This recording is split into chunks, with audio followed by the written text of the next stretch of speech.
Hello everyone, welcome back to my channel.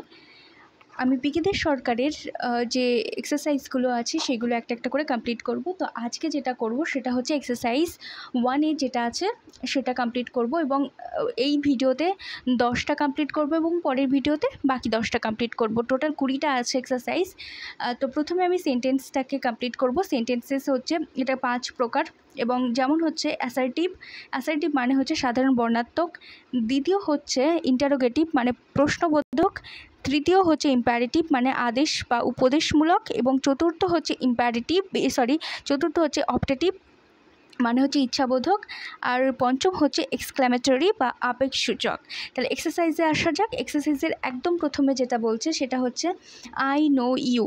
দেখো, I হচ্ছে subject, no মানে হচ্ছে জানা, ভার্ভ, আর ইউ হচ্ছে অবজেক্ট এখানে, ঠিক আছে। তাহলে আই নো ইউ সিম্পলি এটা হচ্ছে অ্যাসার্টিভ সেন্টেন্সের মধ্যে পড়ছে, বোঝা গেল। তাহলে প্রথম মানে ফার্স্ট এক্সারসাইজের ফার্স্ট কোয়েশ্চেনের আনসার হচ্ছে অ্যাসার্টিভ। তোমরা এই ভিডিওটাকে পজ করে তোমরা তোমাদের খাতায় লিখে নিতে পারো। ডেফিনেটলি তোমরা মানে খুব ইজিলি এর উত্তরগুলো পেয়ে যাবে একটা ভিডিওর ভিতরেই।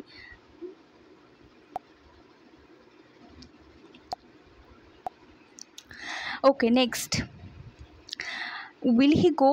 দেখো, সেন্টেন্স যখনই করবে তখন একটা লক্ষ্য রাখতে হবে যে কি লাস্টে কী ধরনের পাংচুয়েশন ইউজ করা হচ্ছে। দেখো, এখানটাতে কোয়েশ্চেন মার্ক ইউজ করা হচ্ছে, তাহলে কোয়েশ্চেন মার্ক ইউজ করা হচ্ছে আর এখানটায় দেখো উইল দিয়ে স্টার্ট হচ্ছে, রাইট। তো কোয়েশ্চেন মার্ক থাকলে আমরা জানি যে কোয়েশ্চেন করছে, তাই তো।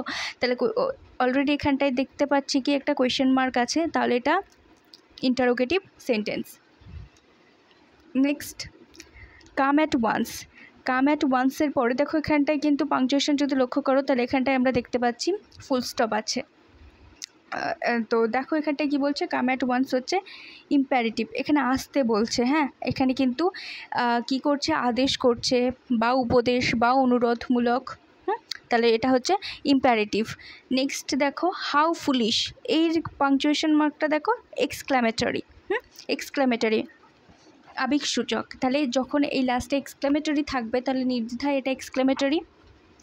নেক্সট গড সেভ হিম, এটা গডের কথা বলছে এবং সেভ মানে কি, রক্ষা করা, হিম মানে তাকে, সেভটা হচ্ছে ভার্ভ, হিমটা অবজেক্ট।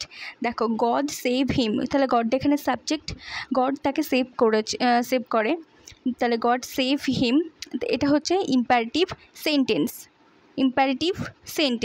নেক্সট হচ্ছে he did not see me, এটা হচ্ছে assertive sentence, he did not see me. এবার কথা হচ্ছে অনেকে ভাবতে পারে যে ওটা তো হ্যাঁ সূচক ছিল, এটাও তো হচ্ছে নেগেটিভ আছে, তাহলে কি করে অ্যাসার্টিভের ভিতরে পড়ছে। কিন্তু এটা সাধারণ বর্ণাত্মক থাকলেই সেটা নেগেটিভ বা পজিটিভ যাই হোক না কেন সেটা অ্যাসার্টিভ সেন্টেন্সের ভিতরে পড়বে, বোঝা গেল। নেক্সট দেখো when did you come here, তো এখানটায় আবার দেখতে পাচ্ছি কোয়েশ্চেন মার্ক আছে, তাহলে এটা কি হবে, interrogative sentence. Next 8, question number 8 হচ্ছে গিভ মি আ পেন, আমাকে পেন দাও, গিভ মি আ পেন। দেখো পেন চাইছে মানে সে তাকে আদেশ করছে বা উপদেশ বলবো না, এটা হচ্ছে আদেশ করছে, অনুরোধ করছে, গিভ মি আ পেন, আমাকে পেন দাও। তাহলে এটা হবে কি ইম্পারেটিভ সেন্টেন্স। নেক্সট কমা আছে, কুড আই বি দেয়ার, দেখো এখানে আবার কি আছে, এক্সক্লেমেটরি চিহ্ন, তাহলে এটা হবে এক্সক্লেমেটরি সেন্টেন্স। নেক্সট হচ্ছে এক্সক্লেমেশন আছে, তো উত্তর কি হবে, এক্সক্লেমেটরি সেন্টেন্স। নেক্সট হচ্ছে এবং এটাই আমাদের লাস্ট আজকের, যেটা হচ্ছে I asked him this question. আচ্ছা, এখানটাতে আমি দেখছি, আমাকে একটু দেখতে হবে যে 10 নম্বরেরটা কী আছে, আই আস্কড হিম কোয়েশ্চেন, এখানটা ইন্টারোগেটিভ হয়ে গেছে কিন্তু এটা ইন্টারোগেটিভ হবে না, I asked him this question. তাহলে এইটার উত্তর হবে, তোমরা একটু লিখে নাও, এটার উত্তর হবে assertive, ASSERTIVE,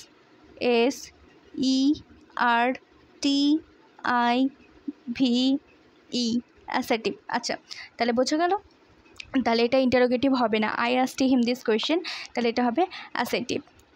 so thank you so much, এবং বাকি যে 10টা রয়ে গেল সেটা আমি পরের ভিডিওতে আলোচনা করব। Thank you.